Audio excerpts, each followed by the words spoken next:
நீதிமொழிகள் 28ஆம் அதிகாரம் 1 முதல் 10 வரை உள்ள வசனங்களை நாம் இப்போது வாசிக்கலாம். ஒருவனும் தொடராதிருந்தும் துன்மார்க்கர் ஓடிப்போகிறார்கள். நீதிமான்களோ சிங்கத்தைப் போல தைரியமாயிருக்கிறார்கள். தேசத்தின் பாவத்து நிமித்தம் அதன் அதிகாரிகள் அநேகராயிருக்கிறார்கள்.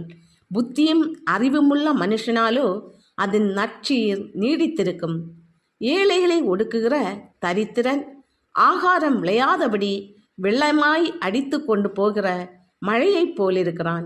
வேத பிரமாணத்தை விட்டு விலகுகிறவர்கள் துன்மார்க்கரை புகழ்கிறார்கள்.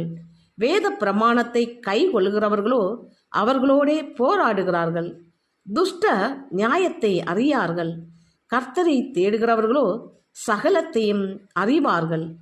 இரு வழிகளில் நடக்கிற திரியாவரக்காரன் ஐஸ்வர்யவானாயிருந்தாலும் நேர்மையாய் நடக்கிற தரித்திரன் அவனிலும் வாசி. வேத பிரமாணத்தை கை கொள்ளுகிறவன் விவேகமுள்ள புத்திரன். போஜன பிரியருக்கு தோழனாயிருக்கிறவனோ தன் தகப்பனை அவமானப்படுத்துகிறான்.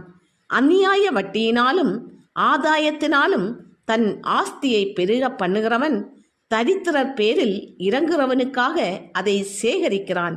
வேதத்தை கேளாதபடி தன் செவியை விலக்குகிறவனுடைய ஜபமும் அருவருப்பானது.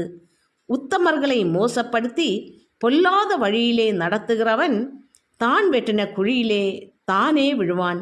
உத்தமர்களோ நன்மையை சுதந்தரிப்பார்கள்.